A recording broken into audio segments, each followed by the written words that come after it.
gravel in my parents' driveway crushed crunchingly under my boots as I walked toward the empty spot where my navy blue SUV was supposed to be parked. It was a cold, bitter Tuesday morning, the fog hanging thick over the quiet suburban neighborhood. I had just finished a brutal 12-hour night shift at the logistics firm I managed, a job I had worked 60 hours a week for 4 straight years to build a life for myself. My body ached, my eyes burned from staring at supply chain monitors, and all I wanted was to grab my spare set of keys, get into my vehicle, and drive home to sleep. Instead, the asphalt was completely bare. No oil leak, no shattered glass, no sign of forced entry. Just an empty driveway where a $28,000 vehicle, fully paid off in my name, had been sitting less than 24 hours ago. Panic hit me like a splash of ice water. I reached into my coat pocket, my hands trembling as I dialed my mother's number. She answered on the second ring, her voice calm, utterly devoid of urgency, as if she were greeting a casual acquaintance at a grocery store. "Mom," I choked out, my heart hammering violently against my ribs. "My car is gone. Someone stole my SUV right out of the driveway. I'm calling the police right now." "Don't call the police, Leo," my mother replied smoothly, taking a slow sip of what sounded like her morning coffee over the line. "Nobody stole it. Your father and I sold it yesterday afternoon to an auto liquidator down on 5th Street. I froze in the middle of the driveway, the cold morning wind pulling the breath straight out of my lungs. You what?" "We sold it," she repeated, her tone hardening just enough to signal that she was done offering explanations. "Your brother, Ryan, got into a bit of trouble on Sunday night. He was held on a $20,000 cash bail bond, and he couldn't stay in that holding cell another minute. We didn't have that kind of liquid cash sitting around, Leo. We had to act fast. That was my car, Mom." I screamed, the silence of the morning shattering around me. The title was in my name. The key was on my counter. "How could you sell my car?" My mother paused for a brief, heavy second, and when she spoke again, her voice carried that icy, unquestionable authority she had used to control me my entire life. "Family comes first, Leo," she said coldly. "Ryan is your brother.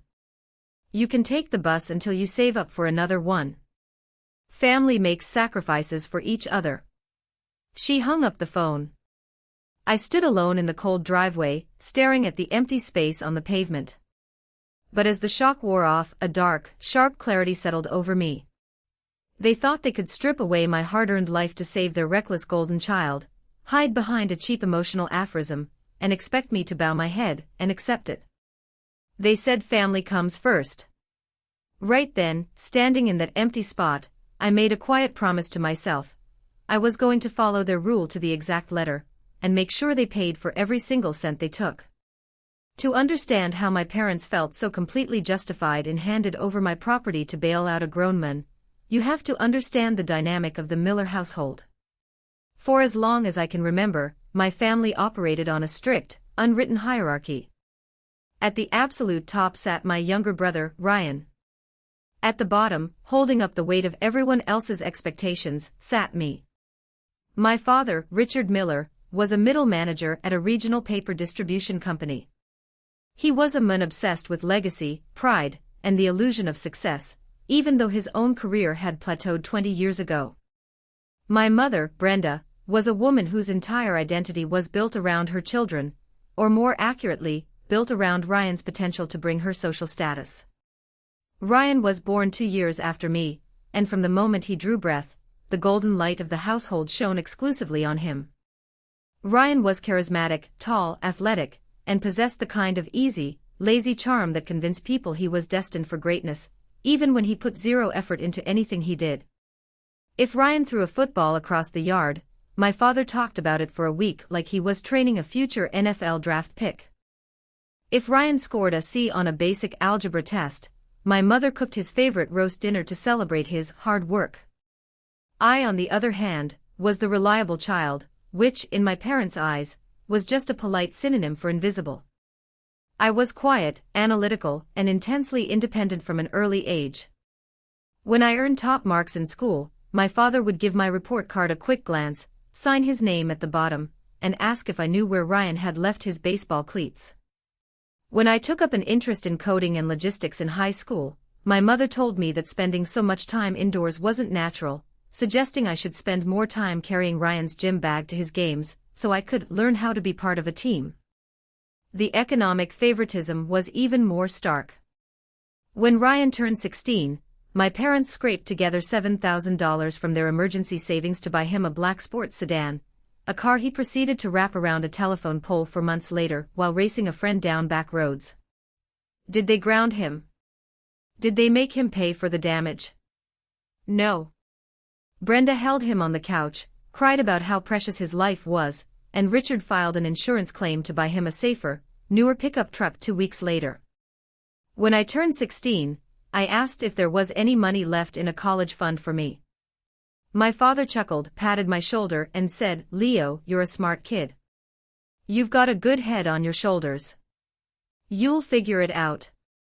Ryan needs the extra support right now because sports are his ticket to a scholarship."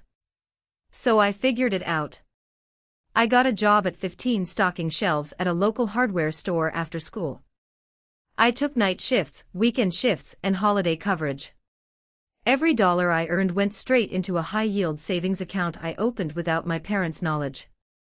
While Ryan spent his weekends at house parties, driving the truck my parents bought him, I was studying supply chain systems, working 40 hours a week, and saving every penny. Ryan's promised athletic scholarship never materialized.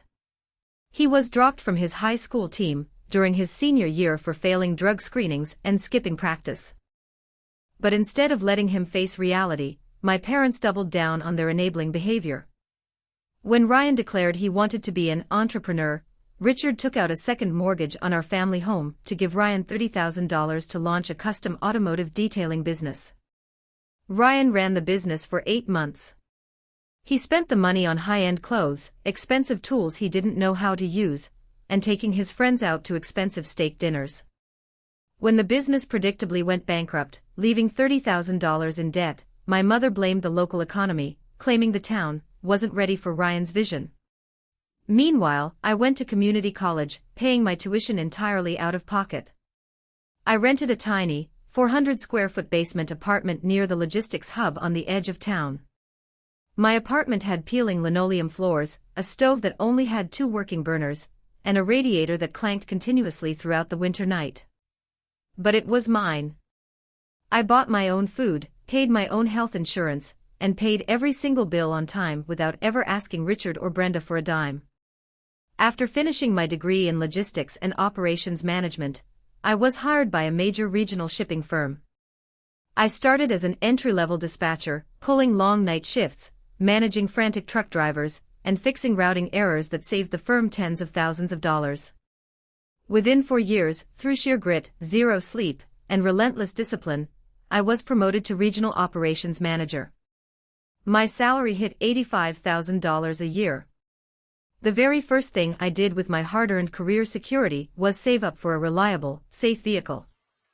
I had driven a rusty, 16-year-old hatchback with a failing transmission through college, a car that broke down twice a month in the dead of winter. I wanted a car that represented my independence, a vehicle that proved I had built a life out of nothing. After 18 months of strict budgeting, I walked into a dealership and paid $28,000 in cash for a certified pre-owned navy blue SUV. I owned it outright. The title was clean, stamped with my name, and kept securely in a folder inside my apartment. It was my pride and joy.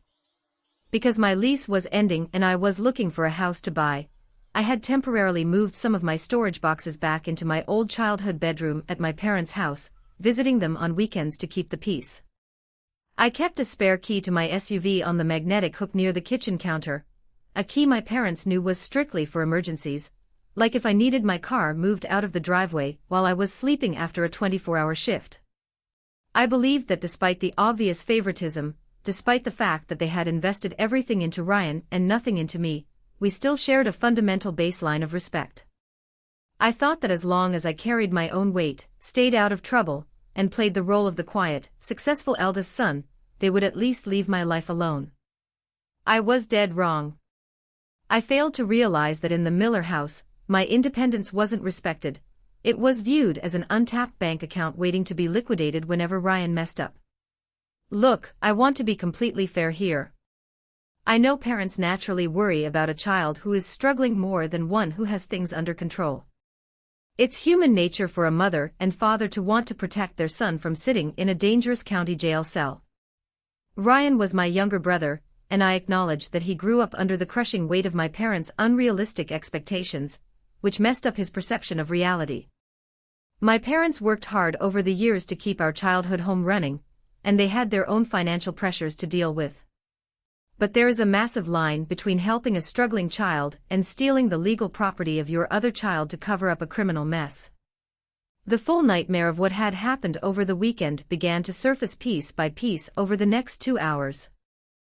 I stood on the cold asphalt of my parents' driveway, the biting wind cutting straight through my work jacket, as I called my father, my brother, and finally the local police department to figure out how a legally registered vehicle had vanished without my signature. It turned out that Ryan's bit of trouble, as my mother had so delicately phrased it, was a full-blown disaster. On Sunday night, Ryan had gone out to a high-stakes illegal poker game at a venue on the outskirts of town, a game funded by money he had borrowed from local loan sharks after maxing out 3 credit cards. When the game turned sour over a disputed hand, Ryan got drunk, threw a heavy glass bottle across the room, and shattered the front display case of the venue. To make matters 10 times worse, when the police arrived on the scene after a noise complaint, Ryan resisted arrest, shoved a responding officer against a patrol car, and was promptly tackled to the ground and slapped with multiple charges: assault on an officer, destruction of property, and disorderly conduct. His bail was set at $20,000 cash. For 48 hours, my parents had panicked. They couldn't take out another loan because their credit was destroyed from paying off Ryan's previous business debts. They didn't have $20,000 sitting in liquid savings. What they did have was access to my childhood room, my spare key hanging on the kitchen magnet, and a clean vehicle sitting right outside their front window. On Monday afternoon, while I was sleeping in a hotel room near my logistics firm after completing an emergency 36-hour supply chain audit, my father took my spare key, drove my navy blue SUV down to an shady auto liquidator on 5th Street owned by one of his old high school buddies, and forged a release document using an old title copy he had pulled from my storage boxes in the attic. The liquidator, knowing my father was desperate and asking 0 questions, cut him a cashier's check for $18,000, far below the car's actual value, and my father paid the rest out of his pocket to clear Ryan's bail. When I called my father, Richard, 20 minutes after my mother hung up on me, he didn't even attempt to sound remorseful. "Leo, listen to me," Richard said, his voice carrying that heavy, condescending authority he used whenever he wanted to shut down a debate. "We didn't have a choice. Your brother was sitting in a county holding cell surrounded by real criminals. Do you have any idea what that kind of trauma would do to Ryan's mental health? He's fragile right now. He's trying to get his life back on track. You forged my signature on a bill of sale, Dad." I yelled into the phone, my voice cracking with pure rage as I paced up and down the empty driveway. "That is grand theft auto. That is forgery. You stole $28,000 of my hard-earned property to pull Ryan out of a jail cell he put himself into. Watch your tone, Leo." Richard barked back, slamming his hand against his desk on the other end of the line. "We are your parents. We raised you. We fed you, clothed you, and put a roof over your head for 18 years. The money we put into raising you far exceeds the cost of some stupid metal machine. You have a high-paying job. You make $85,000 a year. You live in a nice place. You can buy another car in a few months if you just budget properly. I bought that car with cash after working 60 hours a week." I choked out, tears of absolute betrayal stinging the corners of my eyes. "I didn't ask you for a dime. I paid for my own tuition, my own food, my own rent. You gave Ryan everything, and now you're taking what I built to pay for his crimes." "Ryan needed help," Richard roared. "Family comes first, Leo. When a family member is in a crisis, you don't count pennies and look at title documents. You step up. You sacrifice. You are acting like a selfish, greedy little accountant while your brother is traumatized. Where is Ryan right now? I demanded, my chest heaving. He's upstairs sleeping. Richard snapped. He's exhausted from the ordeal. And I suggest you come inside, calm down, and stop acting like the world revolves around your bank account. We did what any good family would do. He ended the call. I stood in the cold morning air, staring at the blank screen of my phone. The quiet neighborhood around me was starting to wake up. Commuters were backing their cars out of their driveways, heading to work, starting their days. My parents were inside, making coffee, comforting their precious golden child, utterly unbothered by the fact that they had just committed a felony against their eldest son. They truly believed I was powerless. They believed that because I had always been the quiet child, the child who absorbed their neglect without making a scene, the child who worked hard and kept his head down, I would throw my hands up, swallow the loss, take the bus to work, and quietly rebuild my life while Ryan used my sacrifice to avoid accountability. They thought my dedication to my career made me soft. They forgot that my job as an operations manager was analyzing legal contracts, tracking asset trails, enforcing policy compliance, and dismantling systemic failures with ruthless, clinical precision. I didn't walk into the house. I didn't yell at Ryan. I didn't knock on their door to start an argument. I took a slow, deep breath, reached into my pocket, wiped the hot tears from my face, and dialed the direct number for the State Police Department's Auto Theft and Financial Crimes Unit. The detective assigned to my call was a sharp, non-nonsense investigator named Officer Miller, no relation, who took my statement in a quiet interview room at the station 2 hours later. I didn't hide anything. I didn't try to soften the blow to protect my family's name. I provided my original cash purchase receipt from the dealership, my official state vehicle title bearing only my signature, my bank statements showing every single payment made from my personal account, and the original registration documents. You're reporting your own father for grand auto theft and document forgery. Officer Miller asked, leaning back in his chair, and looking over the pristine folder of receipts I had handed him. You understand that if we follow this paper trail, your father and the owner of that liquidator lot are facing serious felony charges. I understand completely, I said, my voice cold, calm, and utterly clear. My father did not have power of attorney. He did not have legal title. He took my property without my consent and forged my name to liquidate an asset. I want my vehicle recovered, or I want full legal prosecution for the theft. Officer Miller nodded slowly, impressed by the meticulous organization of my evidence. All right, Leo. We'll initiate an immediate recovery order on the vehicle and flag the liquidator lot for fraudulent transfer. That evening, the escalation began in earnest. At 6 p.m., while I was sitting in a temporary rental car I had paid for out of pocket, my mother called me 7 times in a row. When I finally picked up, her voice was hysterical. Leo. What have you done? She shrieked so loudly I had to pull the phone away from my ear. 2 police cruisers just pulled up to the house. They served your father with an official summons for question regarding vehicle fraud. They went down to 5th Street and seized the SUV. The liquidator is threatening to sue your father for fraud to get his $18,000 back. I told you I was reporting the theft, Mom, I said smoothly, watching the rain hit the windshield of my rental car. He's your father, she screamed, her voice cracking into high-pitched panic. He was trying to save your brother from prison. How could you bring the police into our family? How could you do something so evil to your own blood? Family comes first, Mom, I repeated, throwing her exact words back into her face with surgical coldness. You taught me that this morning. You said family makes sacrifices. Dad made a sacrifice when he committed forgery, now he has to make a sacrifice for the legal system. You monster, she sobbed. Cancel the report. Tell them it was a mistake. Tell them you gave him permission. No, I replied and hung up. Over the next 3 days, my family launched an all-out war of emotional manipulation, guilt-tripping, and social intimidation to force me to drop the charges. On Wednesday morning, my father sent me a series of furious, threatening text messages. 8:14 a.m. Richard, if I get a criminal record because of your childish pride, I will disown you completely. You will never set foot in this house again. 11:30 a.m. Richard, the liquidator is demanding the $18,000 back immediately or he's filing a separate fraud lawsuit against me.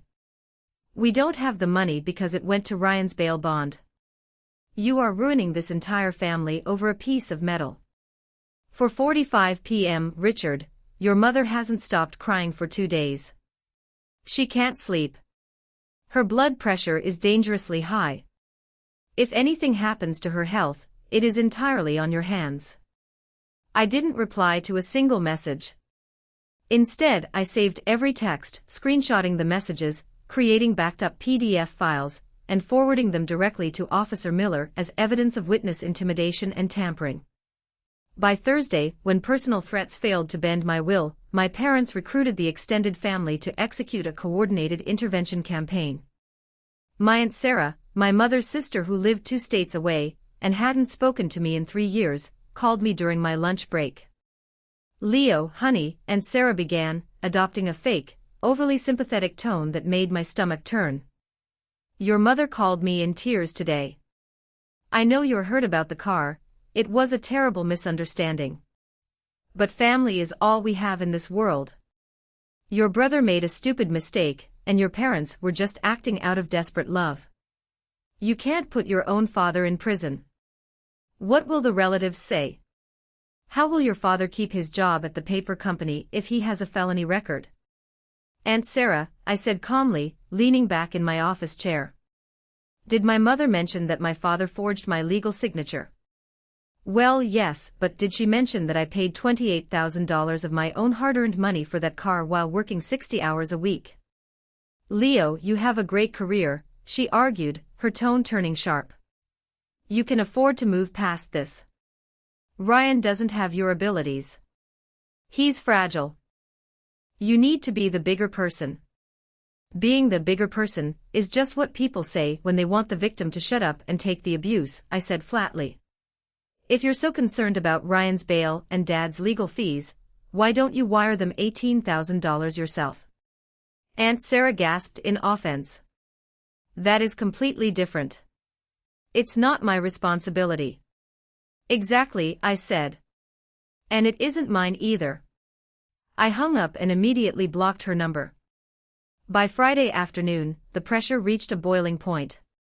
I was working late at the logistics firm, managing a major freight routing crisis involving 3 lost shipping containers, when my office phone rang.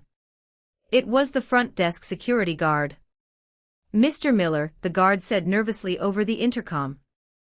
There's a young man down here in the lobby causing a disturbance. He's yelling about needing to see his brother and refusing to leave. My blood ran cold. Ryan. I walked down to the glass-walled lobby. Ryan was standing near the turnstiles, looking disheveled, frantic, and aggressive.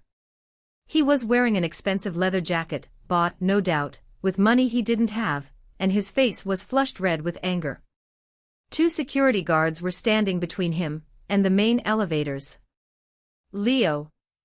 Ryan shouted the moment he saw me walk out of the elevator bay. Tell these guards to let me up. We need to talk right now. I walked over calmly, stopping 3 feet away, keeping my posture straight, and my hands in my pockets. You have 2 minutes, Ryan, before security calls the city police to remove you for trespassing. Are you insane? Ryan yelled, stepping forward until a guard put a hand on his chest. You're charging Dad with forgery. You're forcing the liquidator to seize the car back, which means the court is revoking my bail bond. I have to turn myself back into the county jail by Monday morning if that money isn't replaced. I looked at my younger brother. He was 26 years old, built like an athlete, but his eyes were full of the same entitled, furious panic he had shown whenever he broke a toy as a child and expected our parents to buy him a new one. He didn't look sorry for assaulting an officer. He didn't look sorry for destroying property. He was only furious that the consequences of his actions were finally creeping up to his doorstep. "You put yourself in that jail cell, Ryan," I said, my voice quiet, even, and devoid of anger. "Dad did it for us." Ryan spat, his fists clenching at his sides. "He did it to protect our family name. You're putting your own pride over your brother's freedom." "What kind of brother does that?" "The kind of brother whose property was stolen to cover up your violent drunk night out," I replied cold. "You've spent your entire life letting Dad and Mom clean up your disasters. You broke a sports sedan, they bought you a truck. You blew $30,000 on a fake business, they took out a second mortgage. Now you assaulted an officer, and you expected me to forfeit my life's work so you could sleep in your own bed. It was just a car." Ryan screamed, his voice echoing off the lobby marble. "You have plenty of money. You're selfish. You've always been jealous of me because Mom and Dad loved me more." The words hung in the grand air of the corporate lobby. The security guards looked away awkwardly. I didn't flinch. For years ago, those words would have cut me to the bone. They would have sent me into a spiral of self-doubt, making me wonder what I had done wrong to be worth so little to the people who were supposed to care for me. But sitting in that lobby, looking at my brother's desperate, ugly face, I realized something profound. His pride in being the favorite child was his ultimate trap. It had made him weak, helpless, and utterly incapable of surviving in the real world without parasitizing someone else. "You're right, Ryan," I said softly, stepping closer so only he could hear me. "They did love you more. And look what that love turned you into, a 26-year-old criminal begging his brother not to let him go to jail. Good luck on Monday." I turned my back on him and walked back toward the elevators. "Leo. Don't walk away from me." Ryan screamed behind me, struggling against the security guards as they seized his arms and forced him out through the revolving glass doors. "Leo. You're destroying this family." I rode the elevator back up to the 5th floor in complete silence. My hands weren't shaking anymore. The lingering hesitation I had carried for 5 days was completely gone. They wanted a battle of legalities, finances, and blood ties. I opened my laptop, brought up my firm's corporate legal network, and began preparing a comprehensive asset recovery claim, a civil lawsuit for emotional distress and conversion, and an official statement for the district attorney's office. By Sunday evening, 48 hours before Ryan's bail revocation deadline, the silence from my parents' house was deafening. I was sitting on the sofa of my temporary apartment, looking out over the city skyline. The rental car sat in the parking garage below, paid for out of my own pocket, while my recovered SUV was parked in a secure police impound lot downtown, held as key evidence in an active felony investigation against my father. My phone rang. It was an unlisted landline number. I answered it slowly. "Hello. Leo." It was my mother.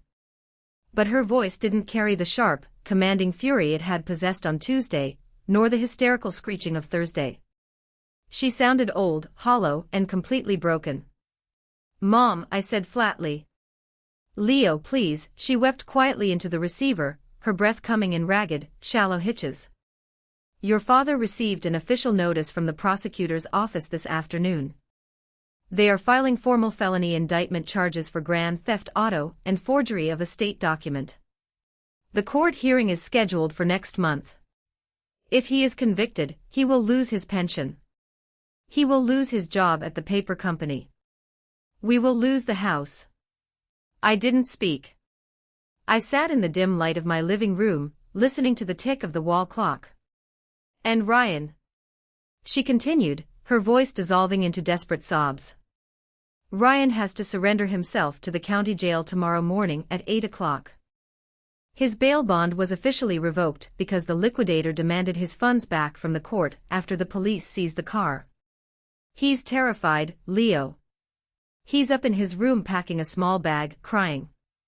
He's your little brother." "He's 26 years old, Mom," I said softly. "Please, Leo," she begged, abandoning all pretense of authority, dropping into pure, pathetic supplication. We will pay you back. I will get a job cleaning offices. Your father will work weekends. We will pay you $28,000 for the car plus interest. Just go to the police station tomorrow morning. Tell the prosecutor it was all a big family misunderstanding. Tell them you gave your father permission to sign the title. Save your father from prison. Save your brother from a holding cell.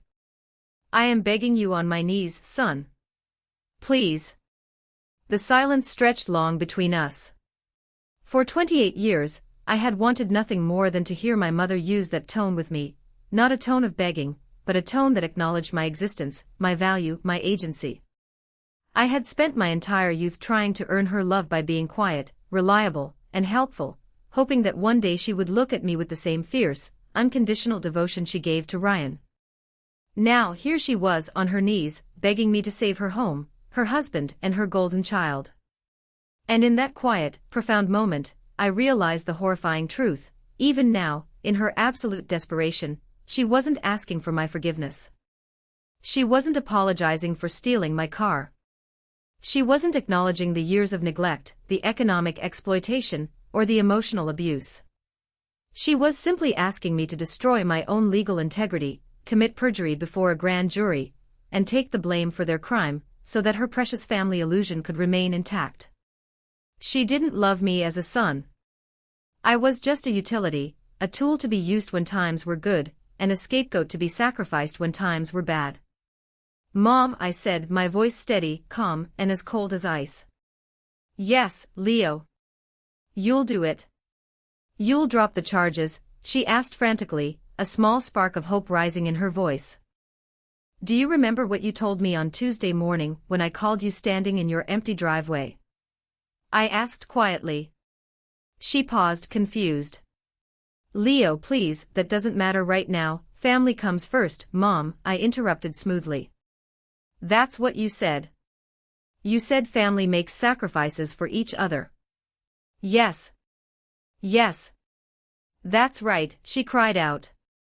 We are family. No, I replied, staring out at the dark city lights. You, Dad, and Ryan are a family. You made your choices to protect each other by destroying me. But I am my own family now. And I am going to make sure that starting tomorrow morning, my family comes first. I hung up the phone. I didn't cry. I didn't shake. I walked over to my desk, picked up my black ink pen, opened the official district attorney affidavit form that had been emailed to me an hour prior, and signed my legal name on the line marked complainant's signature. The quiet decision was made. There was no going back. The legal machine was set in motion, and I was going to let it crush every single lie they had built their lives upon. Monday morning arrived with a gray, heavy downpour that slicked the asphalt outside the municipal courthouse. At 7:45 a.m., I stood under the wide concrete awning near the building's glass doors, holding an umbrella in one hand and my leather briefcase in the other. Inside that briefcase was every document I had meticulously compiled over the weekend, bank statements proving 4 years of independent living, wire transfers, vehicle purchase records, insurance filings, text message screenshots detailing witness intimidation, and an official audit of my personal storage items that had been tampered with in my parents' attic. At 8 a.m. sharp, a rusted silver sedan pulled up to the curb. My mother, Brenda, got out of the passenger side, her face swollen, pale, and completely unwashed. My father, Richard, stepped out from the driver's seat, looking 10 years older than he had a week ago. His suit was wrinkled, his posture slouched, and his eyes darted around the courthouse steps in sheer, terrorized disbelief. And then came Ryan. My brother stepped out of the back seat carrying a small, green canvas duffel bag. He wasn't wearing his designer leather jacket. He wore a plain gray sweatshirt, his head lowered, his shoulders slumped in absolute defeat. He looked like a child being dragged to a principal's office, stripped of the unearned arrogance that had defined his entire life. When my father saw me standing under the awning, his expression transformed from hollow panic to a sudden, desperate surge of anger. He marched up the wet concrete steps, his shoes squeaking loudly against the stone, stopping 3 feet in front of me. Leo, Richard said, his voice raspy and shaking. This is your last chance to fix this. Ryan is turning himself in right now because the bail bond was revoked. The moment he steps through those doors, he goes into a holding cell. If you sign the affidavit dismissal form with the district attorney before 9 a.m., they will release the impound hold on the SUV, the liquidator gets his cash back, and we can handle this quietly as a family.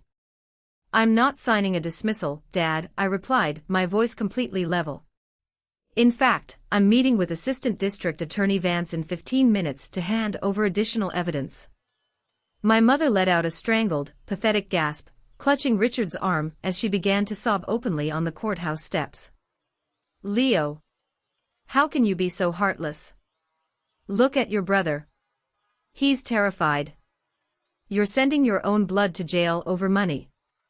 I didn't send him anywhere, Mom, I said, looking her straight in the eye. Ryan sent himself here when he assaulted an officer and smashed up a gambling den.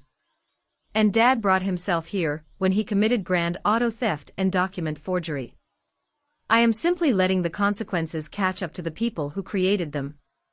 You think you're so smart, don't you? Richard snarled, leaning in close, his face turning a deep, dangerous shade of red.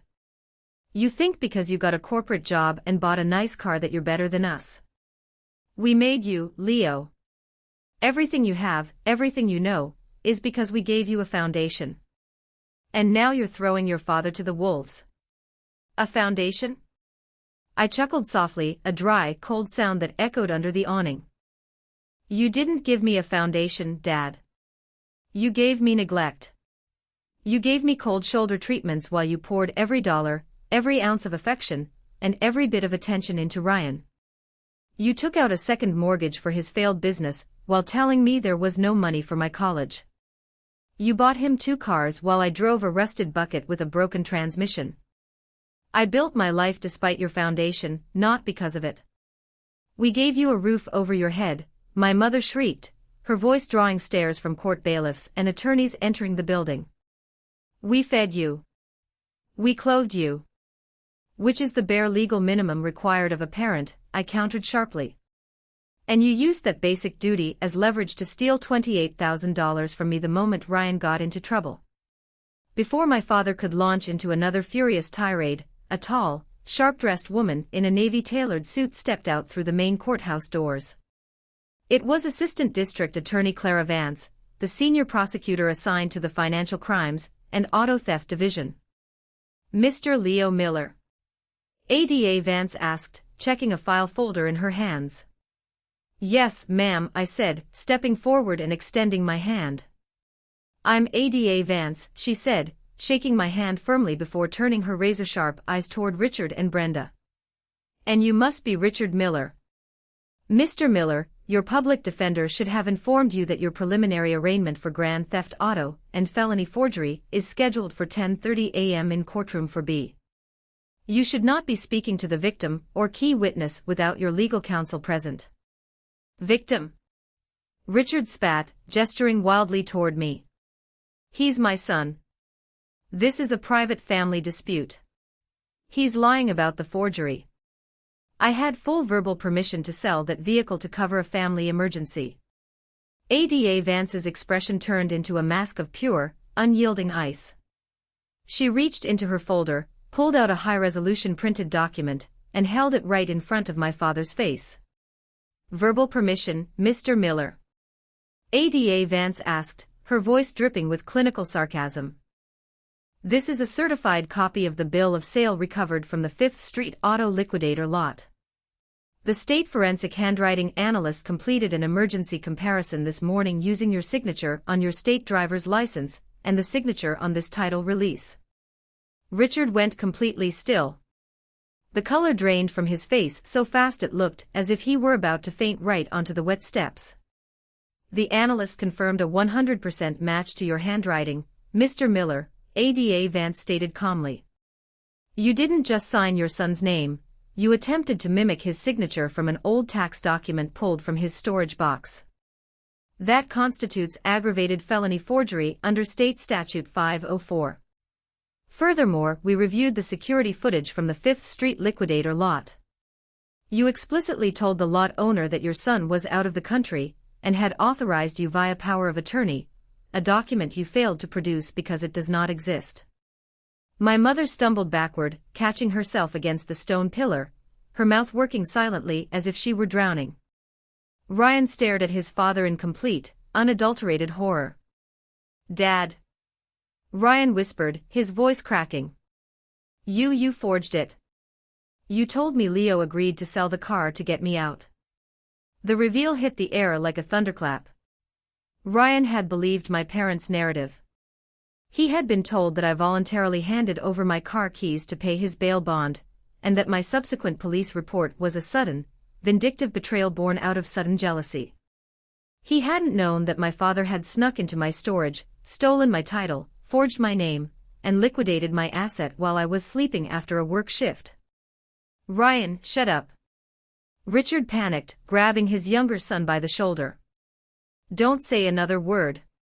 "No, Dad," Ryan yelled, pulling away from Richard's grip, his eyes wide with a mixture of shock and sheer panic.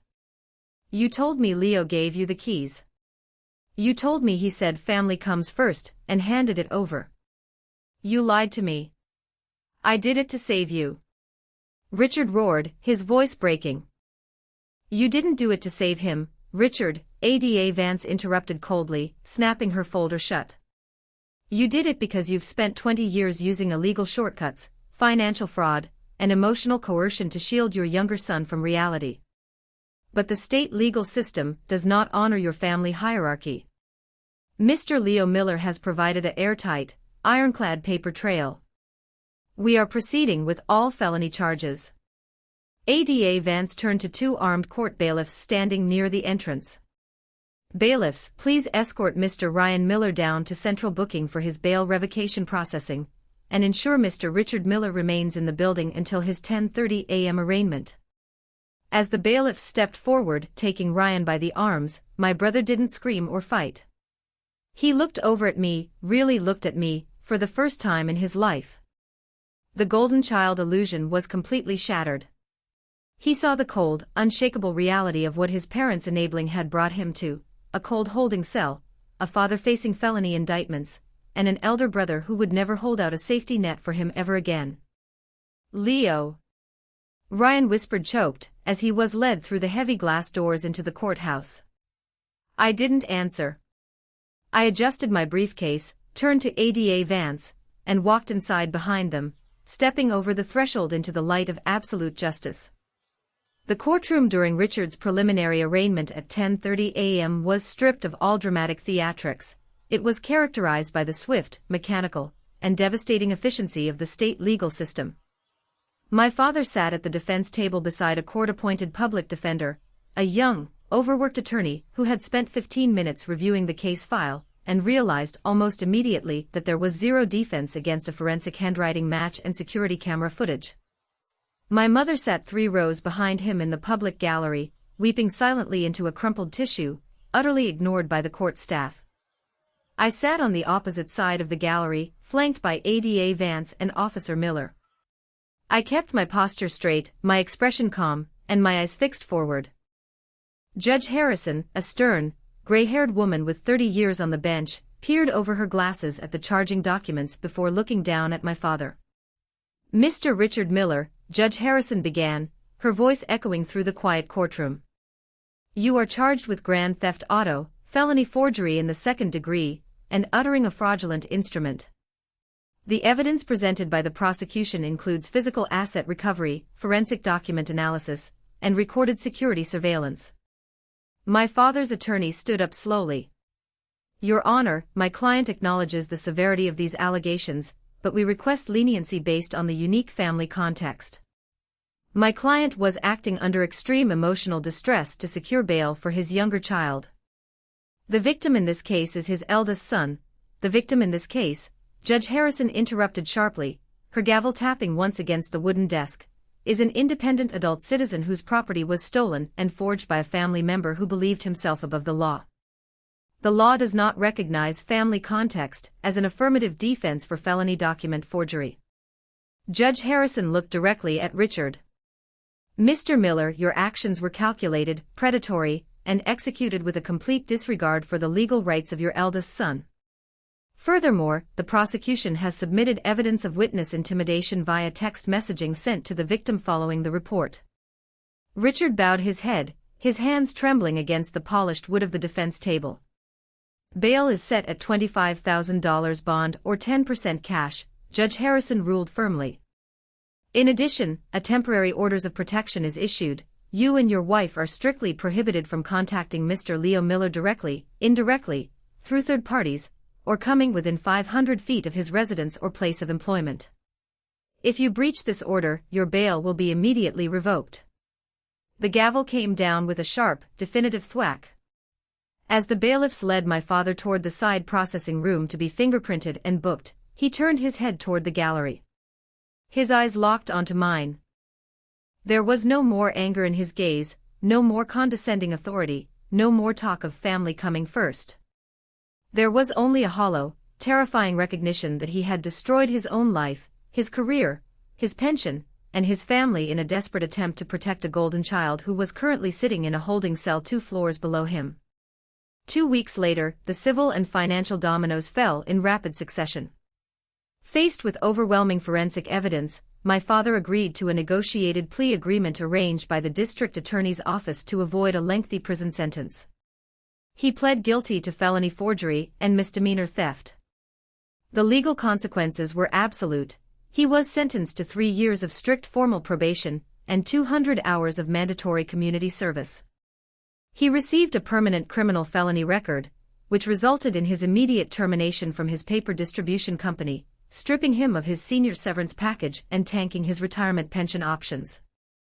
The court issued a mandatory restitution order requiring him to pay $18,000 directly back to the 5th Street Auto Liquidator lot, along with $3,000 to cover my rental car expenses and legal processing fees. Because my parents had zero liquid cash left and were facing total financial ruin, they were forced to put our childhood home on the market in a desperate hurry. The very house where Ryan had been pampered and I had been neglected was sold at a discount to satisfy their debts, pay off the second mortgage, and clear the court restitution orders. My parents were forced to downsize into a small, run-down 2-bedroom rental apartment on the outskirts of town. Ryan faced his own reckoning. Deprived of the bail money, he remained in the county jail for 6 weeks until his hearing. Faced with assault on an officer and destruction of property charges, and with no parents capable of paying for a high-end private defense attorney, Ryan accepted a plea deal: 2 years of probation, mandatory drug rehabilitation programs, 300 hours of community service, and a permanent criminal record that effectively killed any remaining illusions of his entrepreneurial career. As for my vehicle, the police impound hold was officially released 3 weeks after the arraignment. I walked down to the impound lot on a bright, crisp afternoon, signed the release forms with my clean title, and took my keys back. I unlocked the driver's door, sat inside the pristine leather seat, and started the engine. The navy blue SUV purred smoothly to life. I drove out of the lot, leaving the courthouse, the impound yard, and my toxic family tree behind in my rearview mirror. 6 months have passed since the morning I stood in my parents' empty driveway staring at the bare asphalt. My life today looks completely unrecognizable from the one I inhabited when I was still trying to buy my family's love through quiet obedience. I used my savings, combined with a promotion at work to senior operations director, to purchase a beautiful, mid-century modern home on a quiet, tree-lined street 40 minutes outside the city. It has a spacious garage, a sunlit home office, and a wide back deck overlooking a peaceful pine forest. There are no lingering shadows of favoritism here, no memories of being made to feel invisible, and no constant anxiety about when the next family crisis will demand my financial sacrifice. I keep the restraining order active and strictly enforced. My parents live in their rented apartment across town, struggling to survive on my mother's part-time retail job and my father's meager freelance bookkeeping gigs. They do not have my new address. They do not have my personal phone number. They exist on the extreme periphery of my life, a stark, cautionary tale of what happens when parents build a household on toxic enablement and emotional parasitism. Ryan works an entry-level shift at a local warehouse, pulling long hours, paying off his court fines, and finally learning the basic lesson that I had to learn at 15 years old, that the real world does not care about your charm, your excuses, or your status as a favorite child. Actions have consequences, and no amount of parental protection can shield you from the gravity of reality forever. Sometimes, late at night while sitting on my deck with a cup of coffee, I reflect on that weaponized phrase my mother used over the phone: family comes first. For decades, toxic families have used that phrase as an emotional trap. They use it to demand unconditional forgiveness for conditional love.